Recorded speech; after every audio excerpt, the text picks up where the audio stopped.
예, 어제 이 청문회가 열렸습니다. 사실상 마지막 청문회라고 볼 수 있는데요. 이 조윤선 장관이 출석해서 이 집중적으로 질문을 받았습니다. 여기서요, 문학의 블랙리스트 존재를 사실상 인정한 건데요. 이용주 국민의당 의원이 이 끈질기게 추궁을 하자 이 조윤선 장관은 블랙리스트 존재에 대해서 올해 초에 확인했다 이렇게 이야기를 했습니다. 다만 자신의 이 책임 소재에 대해서 좀 예민하게 반응하면서요. 이 지난해 국감 이후에 문제가 대두됐을 때 그런 게 있다라는 얘기를 들었을 뿐이지 본 적은 없다 이렇게 계속 이야기를 하고 있습니다. 알기는 알았는데 자기 책임은 아니었다. 아까 17번이라고 추궁을 하셨다고 말씀하셨는데 이게 세는 기준에 따라 좀 다른 것 같아요. 예, 그렇습니다. 잽까지 포함을 하느냐 아니면 스트레이트만 세느냐에 따라서 17번이다 뭐 19번이다 이렇게 얘기를 하는데 우리 짧게 그 부분 준비가 돼 있죠. 한번 들어보시죠. 지금도 블랙리스트가 없다고 생각하냐는 거예요. 위원님, 직원들이 특검에 가서 지금도 블랙리스트가 없다고 생각하냐고 물어봤습니다. 위원님, 저는 그렇게 생각하지 않습니다. 블랙리스트가 있는 건 맞죠? 위원님, 블랙리스트가 있는 건 맞죠? 존재하는 건 맞죠? 위원님, 제가 아까 말씀드린 것과 증인 마찬가지로 블랙리스트가 존재하는 거는 맞죠?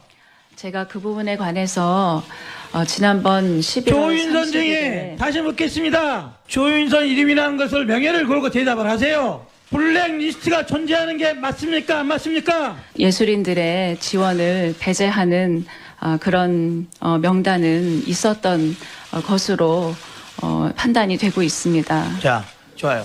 뭐 그 정도까지는 제가 받을 수 있어요. 자. 어제 하루 종일 많이 들으셨던 목소리 난타전이었죠. 정말. 그런데 대한민국 현직 장관이 이렇게까지 청문회에서 당한다고 해야 될까요? 뭐 좀 진작 말씀을 하셨으면 좋았을 텐데 싶습니다. 예, 다음 뉴스. 예, 계속해서 블랙리스트 관련된 뉴스입니다. 이 문화체육관광부 고위 관계자들에 대한 조사에서요. 이 특검팀은 김종덕 전 장관이 블랙리스트 운영에 관여했다라는 결정적인 정황을 포착했다라는 건데요. 이 진술을 보시면요. 김 전 장관이 지난 2014년 8월 취임 이후에 김기춘 당시 비서실장에게 업무 보고를 하면서 이 블랙리스트 관련된 내용도 보고했다라는 진술을 확보한 겁니다. 진술 정도가 아니라 김기춘 전 비서실장도 굉장히 이 부분에 관심을 가지고 추진을 하지 않았냐 이런 얘기 나오지 않습니까? 일각에서는 그 변호인이라는 영화를 그렇게 싫어하셨다면서요, 김기춘 전 비서실장이. 예, 그 유진용 전 장관의 언론 인터뷰에서 나온 이야기인데요. 김기춘 전 실장이 변호인 같은 영화들 그리고 그런 영화들을 만드는 회사를 왜 제재하지 않느냐 이런 식의 말까지 했다라고 합니다. 제가 개인적으로 양우석 감독, 변호인 감독분하고 친분이 좀 있어요. 근데 이 분도 사실 그런 부분을 굉장히 걱정을 했나 봐요. 그래서 첫 번째 시사회 때 첫 일성이 뭐였냐면 이 영화는 대중영화입니다. 네. 뭔가 색깔을 가지고 입혀서 보지 말아주시면 좋겠습니다. 라고 얘기를 했는데 나중에 또 걱정을 했어요. 1000만을 돌파할 무렵이 되니까 감독이 영화가 이렇게 잘 되면 안 되는데. 아이고. 네. 사실 근데 양우석 감독 같은 경우에는 그 인터넷 사이트 웹툰 같은 거를 그 전에 만드는 작가로도 활동을 했었고 정치적 성향이 딱히 어느 쪽에 있다라고 분류하기 어려운 사람이거든요. 예, 개인적으로 예. 제가 이건 알기 때문에 드리는 말씀인데 왜 그렇게 변호인 영화 때문에 정권이 무너질 걱정을 하셨는지 참 이해가 안 갑니다. 네, 다음은요. 예. 그 관련해서요. 또 블랙리스트 이 만든 사람들에 대해서 구속영장 지금 특검이 청구하겠다라고 밝혔는데요. 김종덕 전 문화체육관광부 장관뿐만이 아니라요. 김상률 교문수석까지 합쳐서 모두 4명입니다. 이 블랙리스트 의혹과 관련해서 특검팀이 구속영장을 청구한 것은 이번이 처음인데요. 예. 이 피의자들은 블랙리스트가 작성될 무렵 문체부와 청와대 정무수석실, 이 교문수석실 핵심 요직에 있었던 사람들입니다. 결국에는 정무수석실, 문체부, 그러면 아까 첫 번째로 전해드렸던 또 조윤선 장관의 관여 여부가 드러나는 거고 어느 정도 드러났다고 봐야 됐고 무능력하거나 뭐 아니면 몰랐다면 뭐 왕따를 당했다 이런 얘기가 될 텐데 근데 김종덕 전 장관이나 김상률 전 수석 같은 경우에는 결국엔 차은택 씨 추천으로 해서 최순실과 인연을 맺어서 들어온 사람들 아니에요? 예, 그렇죠. 뭐 외삼촌이거나 그 사제지간 선생님이기도 합니다. 아니 그러면 뭐 김기춘 전 실장이야 혹시라도 뭐 이런 어떤 좌파로 분리된 인사들 때문에 정권이 위협을 받는다라는 어떤 본인의 확신 뭐 사상 이런 것이 있었다고 할지라도 최순실은 왜 블랙리스트에 관심을 가졌을까요? 뭐 앞서 나온 보도들을 종합해 보면요, 본인의 이해관계와 굉장히 관련이 있었기 때문에 그런 이해관계를 침해하는 사람들을 몇 명을 찍었었고 거기에 또 김기춘 실장의 공안식 사고 방식들이 합쳐지면서 이 10,000명에 가까운 사람들이 나왔다라고 하는 건데요. 그러니까 최순실은 자기 개인 사업을 하기 위해서 예. 원래 뭐 문화부에 자리 잡고 있는 사람들을 쫓아낼 필요가 있으니까 블랙리스트에 적극적으로 찬성을 하고 예. 김기춘 실장은 이제 말씀드렸던 정치적인 이해관계가 있었던 건데 두 사람이 그게 맞아 떨어졌다 이런 거 아니겠습니까? 예. 한쪽은 돈벌이를 하기 위해서 그렇죠. 한쪽은 정권을 지키기 위해서 나라를 참 희한한 방법으로 지키려고 하셨네요. 예, 김 전 실장이 오늘 아침 나온 보도를 보면요, 심지어 이 정부의 비판적인 문화예술인들에 대해서 이 빨갱이라고 지칭했다라는 내용도 있고요. 심지어 이 지원금을 끊는 작업을 말살 정책이다, 이런 이야기를 이 김종덕 전 장관에게 했다라는 문체부 고위 관계자의 진술도 나왔습니다. 아니요.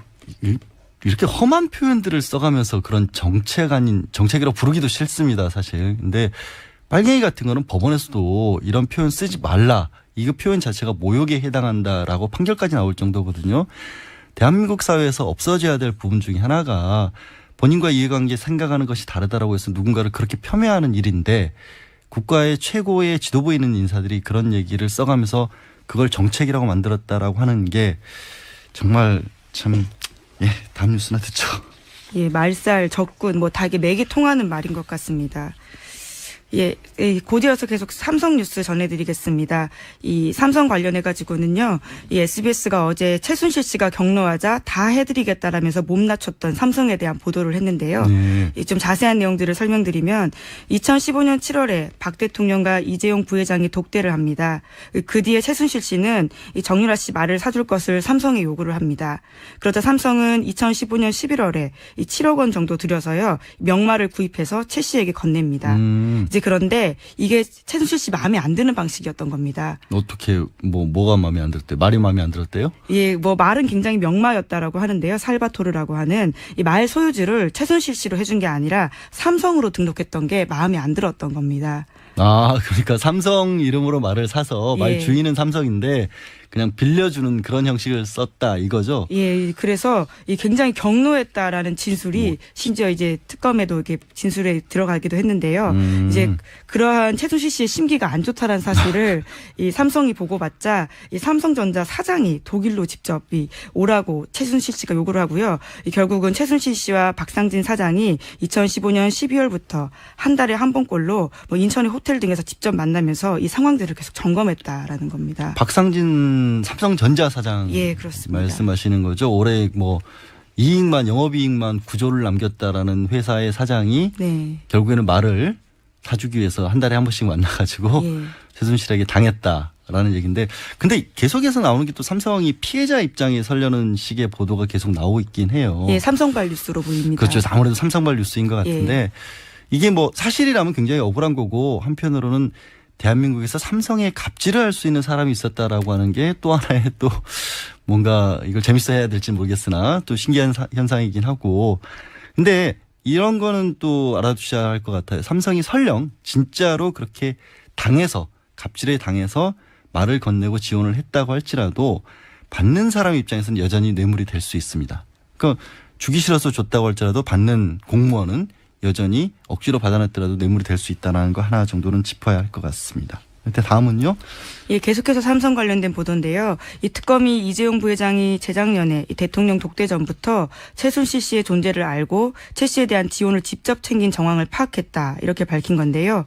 이 독대 이틀 전인 7월 23일에 이재용 부회장이 사장단 회의를 직접 소집해서 이 승마 관련 지원 문제를 논의했다고 삼성 고위 관계자가 진술한 겁니다. 그러면 이거는 조금 전에 나온 얘기랑 조금 배치될 수도 있고 어떻게 보면 삼성이 계속해서 피해자 입장은 아니었을 수도 있다라는 그런 얘기가 되겠네요, 뉴스가. 예, 그렇죠. 거기다가 이재용 부회장이 국회에서 했던 이야기도 위증이 됩니다. 그렇죠. 예. 전혀 자기는 최순실이라는 사람을 뭐 2015년 16년 초에나 예, 알았다. 알게 됐을 예. 것 같다. 뭐 지원을 어떻게 됐는지는 아래에서 알아서 예. 결정한 것이지 내가 알지는 못했다라는 얘기였던 거고요. 또 하나 생각해 볼 게 그 왜 한 7월쯤이 돼서야 그렇게까지 나서야 했을까를 생각해 보면 정유라 씨가 출산을 했잖아요. 네, 그렇죠. 실제로 그 정유라 씨가 또 승마 선수였기 때문에 그 전까지는 사실상 필요가 없었을 수도 있죠. 만약에 이재용 부회장이 알면서 그런 부분까지 고려를 해서 7월쯤부터 본격적으로 나섰다면 이제 정유라 씨의 임신과 출산 계획에 맞춰서 산후조리까지 끝난 다음에 이제 말을 탈 수 있게 배려를 했다라는 꼼꼼한 지원이 있었다라는 증거가 되겠네요. 네. 다음 얘기해 주세요. 예, 이 안종범 전 수석 이 문자 메시지와 관련된 뉴스입니다. 박영수 특별검사팀이요, 이 압수한 안종범 전 수석의 휴대전화에서 이 삼성 건 완료, 최 이렇게 쓰여 있는 문자 메시지를 발견했다라고 하는 건데요. 이 문자 메시지는 안 전 수석이 받은 겁니다. 이제 그러니까 거기다가 전송 시점도 굉장히 좀 집중이 되는데요. 이 박근혜 대통령과 이재용 부회장의 독대보다 닷새 앞인 2015년 7월 20일 무렵이거든요. 이제 그런데 이 특검팀은요, 이 문자가 최순실 씨가 보냈을 가능성이 높다라고 보고 있습니다.